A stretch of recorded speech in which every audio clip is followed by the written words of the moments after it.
kommuniteite het opgetel, hulle het begin beter lyk en Altyd wat daai golfies so maak, dit is dan die karakter se gedeelte en wat dit En dit kan vir kyk na die produksie verhoog. Want ons is maar baie mense.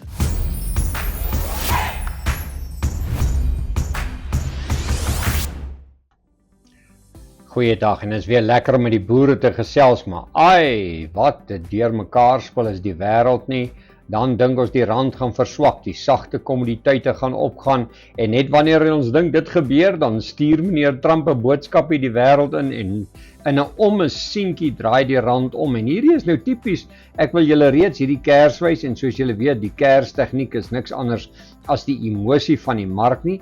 Laasweek Vrydag die 17 April het die rand ewe vrolik begin verswak en die sagte kommoditeite het opgetel, hulle het begin beter lyk en skielik toe daai nuus uitkom dat daar dalk 'n skikking daar in die Midde-Ooste kan kom. Toe sien jy binne om 'n seentjie dat die rand skielik versterk en die rand was Vrydagmiddag laat by R16.14. Nou dit is soos een massiewe beweging na onder toe en vandag handel hy hier by rondom 16.34, maar hier is 'n klein dalende wiggie wat dalk vir boere vooruitskatting kan gee dat die rand dalk kan verswak, maar daardie gaan eers plaasvind bo R16.44, bo R16.44 kan hierdie wig na boontoe breek en waarheen kan hy die rand vat? As ek reg is, dan ek wil net seker maak, maar ek dink dit is 16.70 wat ek vanmôre gekyk het en daar is hy kan hom vat na 16.72 sent as die rand gaan verswak. So kom ons kyk of dit gaan gebeur, maar natuurlik onder hierdie vlak van 16.14, daardie laagtepunt of sterktepunt van Vrydag kan maak dat die rand sommer na R16 toe kan gaan en weer dan kom hy vlakke van R15.80 en R15.86 sommer weer baie maklik na vore. Kom ons kyk 'n bietjie na die ander probleemgrafiek wat ons nou al lank al dophou en dit is die grafiek van die sojabone ook onder enorme druk. Ons gaan nou kyk na die mielies, maar kyk net hierdie prys, wat doen hy? Hy het letterlik in 'n kwessie van, ek kan amper sê 10 dae geval van 7.260 al die pad na 6.842 en 'n groot deel hiervan is die onsekerheid. Dan praat amper kan ek sê Amerika of meneer Trump praat hy die sagte kommoditeite af deur om eintlik die olieprys te manipuleer en op en af te laat skop en die geldeenhede. Maar hier is 'n baie belangrike plek. Hierdie vlak van R6.900 is vir lank 'n lekker steen gewees. Hy het daarvan af opgebons. Hy het hard probeer om daar bo te bly. Hy's nou weer onder daai vlak en so die eerste ligpuntjie vir sojabone Julie kontrak gaan wees bo R6.900. Nou ja, as hy daar kan aan die gang kom, dan kan jy miskien sien dat hierdie weerstandslyn op die oomblik kan omdraai. Dit kan verander in 'n positiwiteit en bo hierdie positiwiteit kan ons die prys dalk sien na 6.944, selfs 6.980 en dan lê hierdie groot venster en wag tussen 6.980 en R7.065. So kom ons kyk 'n bietjie wat daar gebeur of ons daardie prys kan sien wip na boontoe en dan kan dit vir boere darm so 'n bietjie van 'n verligting gee. Dan die ander groot kopseer natuurlik is witmielies. Witmielies bly maar heeltyd onder druk. Selfde ding hierso, watervalformasie van oor die 3.520 14 dae terug na hier baie naby aan 3.137. Dit is amper R300 per ton daling. Dis massief. En daar sien ons weer, hy probeer om 'n steen te kry bo hierdie lyn. Daardie steen gaan eers plaasvind bo 3.185. As jy hom wil koop, gebruik die keerverlies van 3.141 en waarheen kan hy gaan? Hy het 'n hele paar lekker teikens, R3.200, 3.220. Daar's die volgende vlak 3.245 en dan kan ons hierdie venster sluit tussen 3.245 en 3.290 en julle kan julle maar regmaak soos hierdie inflasie spook stadig maar seker sy kop lig, gaan sagte kommoditeite nie vir ewig onderbly nie. So dit is amper wie kan die langste uithou, die lae pryse of die arme boere wat daai pryse moet absorbeer. Nou ja, besoek gerus ons webtuiste www.fransklerk.com vir meer inligting en ons kuier weer.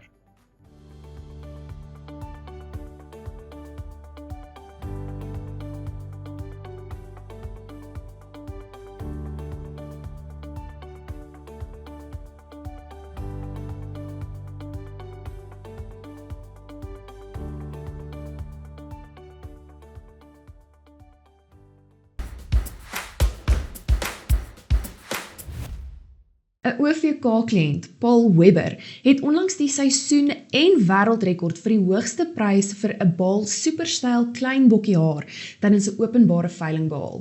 Ek gesels nou met Jonker Venter van OVK hieroor. Jonker, welkom en baie dankie vir jou tyd vanoggend. Baie dankie Deidre, is my groot voorreg.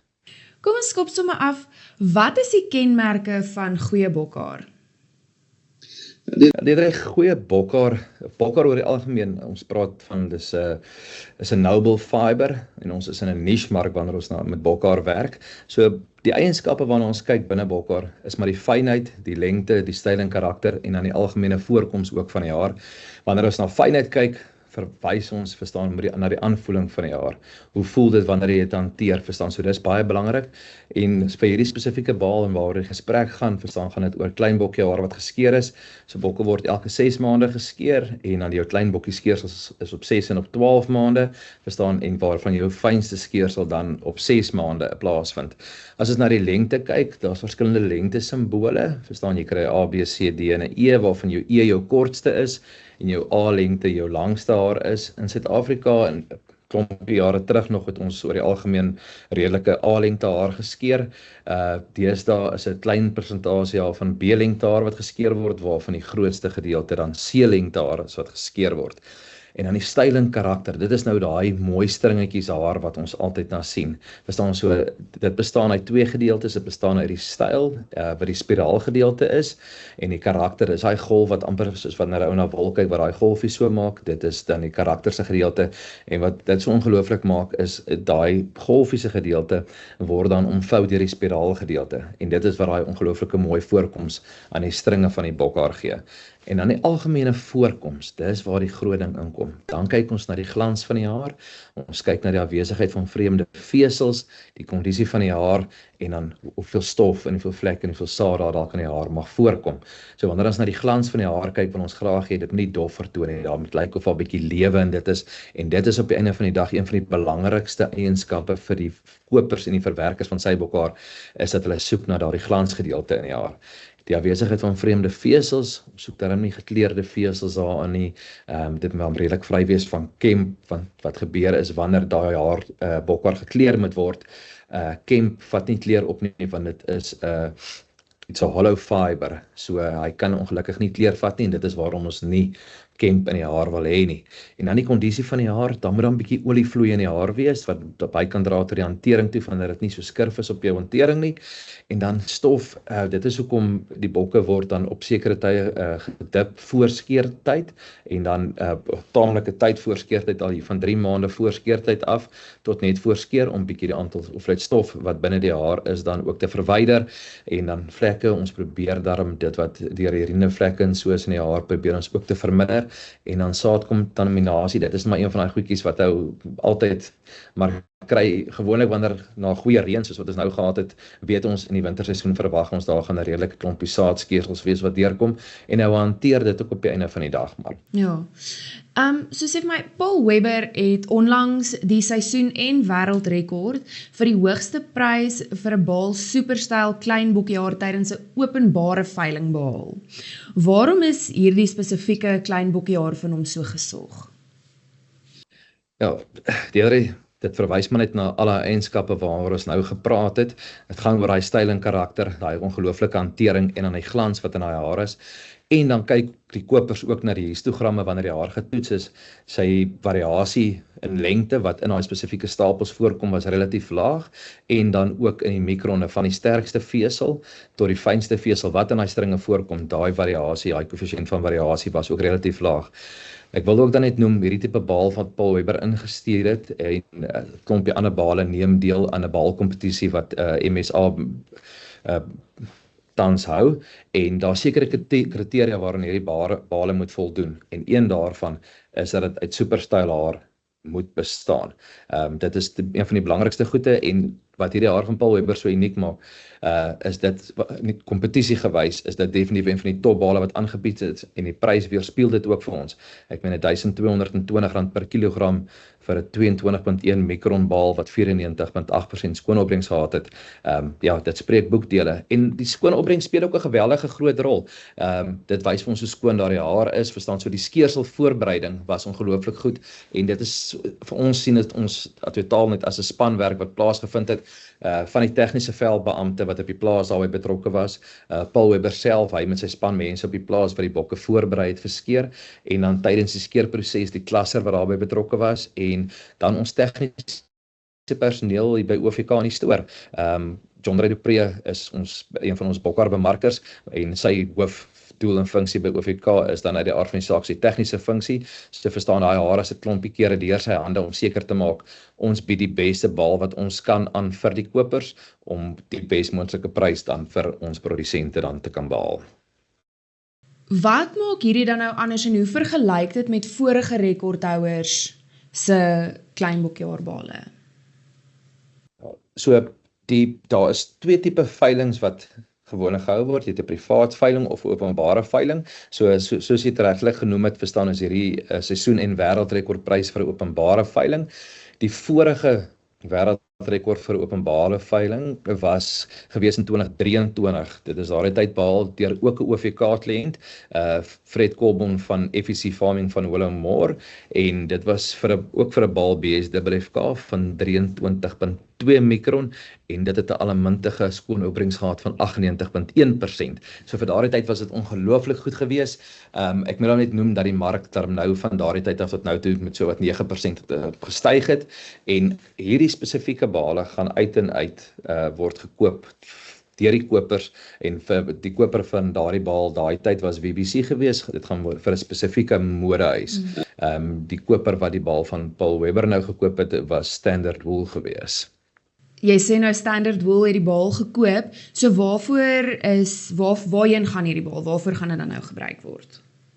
Standard Wool het daai baal gekoop, en hulle koop dit vir 'n spesiale garemaker in Italië, wat uit en uit net superstyl bale koop, wat daai goeie styl en karakter en egaligheid binne dit het. Ja.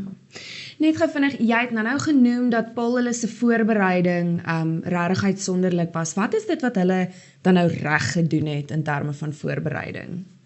Ja, kyk, ons werk met bokhaar. En dis wat dit so 'n unieke fees sal maak, dis 'n haar. As jy na mense gaan kyk, as jy na 'n babatjie se haar gaan kyk, is dit 'n volwassene, is dit na ou mense toe, dit gaan deur verskillende fases. Ek dink vroumense sukkel oor die algemeen baie meer met dit, ouderdom en hormone en daai goeie wat 'n rol speel, en dieselfde kry ons in bokke ook.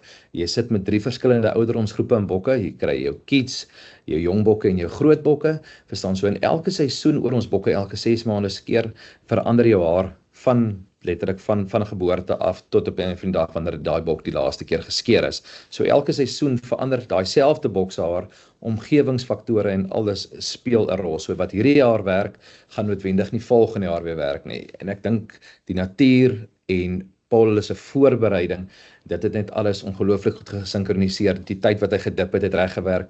Die reën het op die regte tyd gekom wat daartoe bygedra het dat die hare genoegsaam uitgewas was en skoon gewas is, dat tydens die dippingproses net voor skeer die hare net alles het net reg saam gewerk om by hierdie ongelooflike baal te kon uitkom.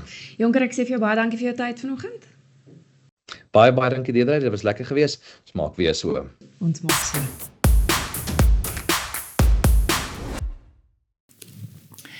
Die Nasionale Wolkwekersvereniging is vanjaar 100 jaar oud. Nou die organisasie se lede bestaan uit kommersiële en kommunale wolprodusente en vandag fokus ons op die kommunale aspek van wolproduksie. Willem Goosen is die bestuurder vir kommunale markontwikkeling en infrastruktuur by die NWKV en hy gesels met ons oor hierdie dinamiese produksieomgewing. Willem, as ons gesels oor kommunale wolproduksie, wat verduidelik vir ons, wat behels dit? Goed, kommunaal, as jy moet kommunaal vergelyk met kommersieel. Kommunaal is al ons voormalige tuislande wat ons gehad het in die vorige bedeling. So en kommersieel is eintlik kommersiële boere wat op privaat grond boer en hulle is die eienaars van die grond. Kommunaal is regeringsgrond. En byvoorbeeld daar sal wees 30 boere wat lede is van een organisasie wat gesamentlik skeer. Dit is hoekom dit kommunaal is. So hulle boer gesamentlik op een groot stuk grond, maar hulle is nie die eienaars van die grond nie. So dit is eintlik kommunaal. En ons kommersiële boere, ons almal ken, hulle het hulle eie hulle plase is eintlik privaat. Hulle is die eienaars van die grond, waar kommunaal nog steeds regeringsgrond is. Nou soos ek gesê het, julle is vanjaar 100 jaar oud en uiteraard was daar oor hierdie 100 jaar heelwat ontwikkeling in die kommunale wolproduksiegebied. Gesels met ons daaroor. Goed, die kommunale area het ons, wat toe die NWKV in 1979 het ons begin, om 'n bietjie meer strukturele dele bymekaar te kry. So ons het skeerhuise begin bou, en saam met die departement destyds. So en ons het meer die boere, kommunale boere georganiseer, want hulle bly op verskillende areas, waar daar is so gemiddeld van 30 boere in 'n gemiddelde area, wat ons besluit het om hulle wol, ons produseer, en die kafee kyk na die produksie vir wol, want ons is maar wolmense.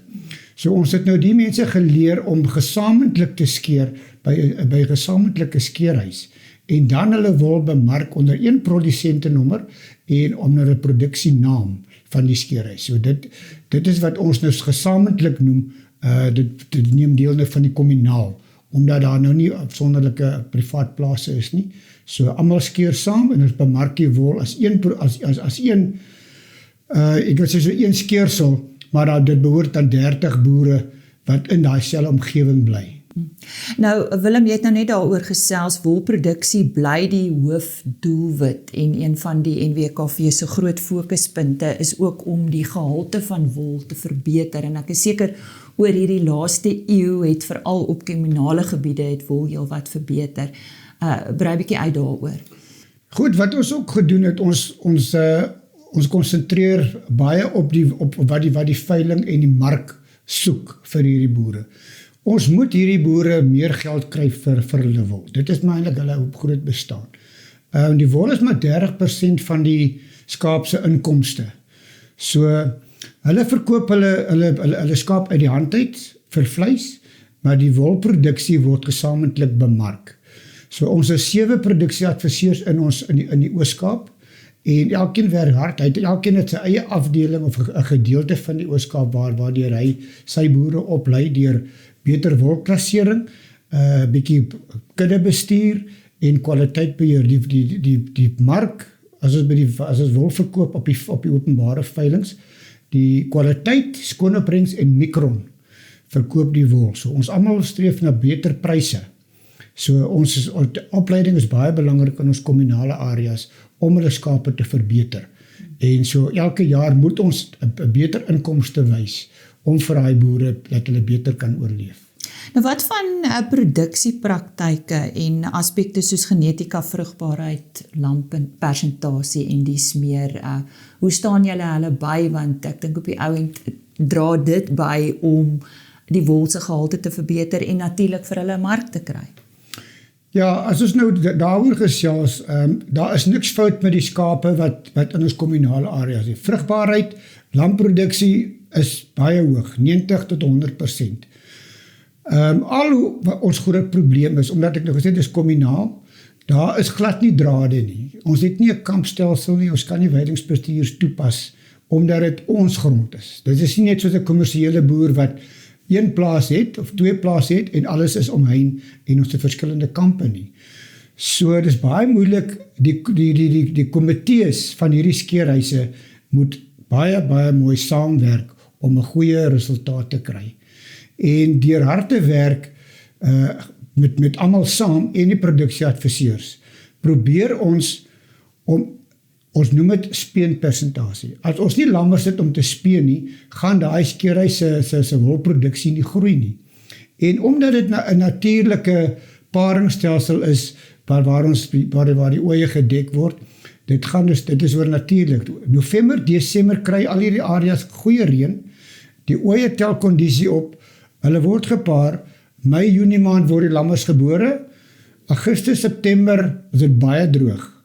Omdat ons nie spaargronde het en kampe het om te spaar vir die droë tye nie, dit is waar ons die meeste lammers verloor. So ons is nog steeds besig met opleiding en om te kyk of ons nie hierdie lamseisoen kan verander, waar ons miskien net die ramme eers einde April, Mei maand tussen die oeye kan sit nie, laat ons daarom die oeye laat lam in September, en dan speel ons April, Mei maand die volgende jaar, wanneer die lamme daarom groot is. Dit is alles om die speenpersentasie te verbeter, en dat ons meer skaap het die volgende seisoen om te skeer. Willem, jy het vroeër gepraat van die skeerhuise, en dit is natuurlik belangrik om vir boere om hulle produk by die mark te kry, is om gebruik te maak van die skeerhuise. Gesels verder met ons daaroor. Ok, daar is skeerhuise gevestig in elke distrik is daar omtrent 8-9 skeerhuise, waar ek gesê het, ons probeer dat die boere almal by mekaar kom wat in die selfe omgewing boer. Soos ek gesê, dit is 'n gemiddeld van omtrent 30 boere, 3500 na 4000 skaap wat in hierdie area loop.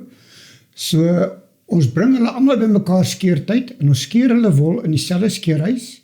Ons klassifiseer dit soos wat die mark dit soek en ons maak seker dat hulle die regte bale gebruik om die wol mee toe te baal en te bemark.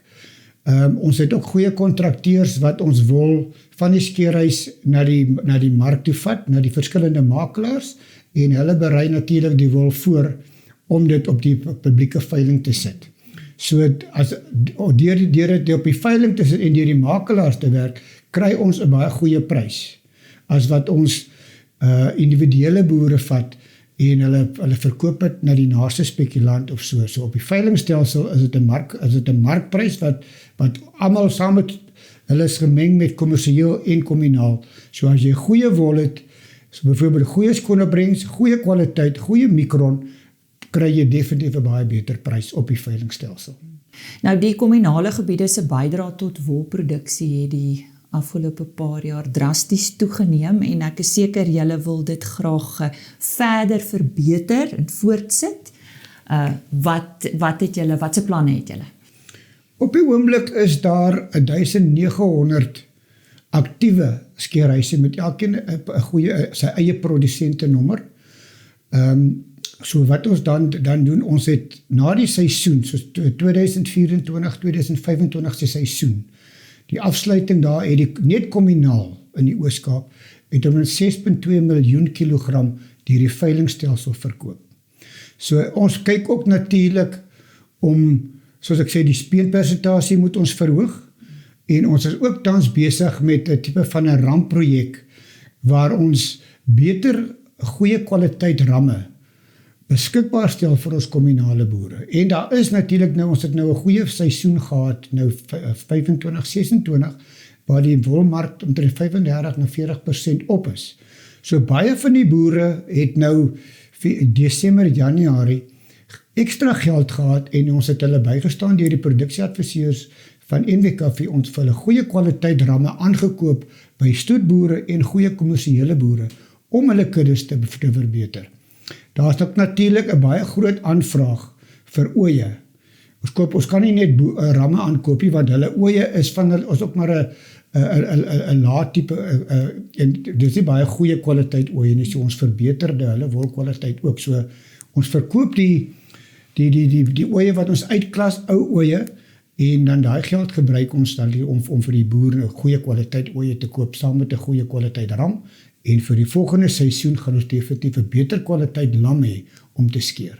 Ja, dis goeie nuus. Baie dankie dat jy vandag alles oor ons kommunale wolboere met ons kom deel het. Baie geluk met julle 100ste bestaanjaar vir die NWKV en sterkte met die werk wat jy doen onder kommunale. Goeie, baie dankie. En ek wil ook net sê ons is 'n taamlike lekker span en om die wol te bevorder in die Oos-Kaap kommunaal. Baie dankie. Dankie, en so sê Willem Goosen van die Nasionale Wolkwekersvereniging en hy is bestuurder kommunale markontwikkeling en infrastruktuur by die NWKV.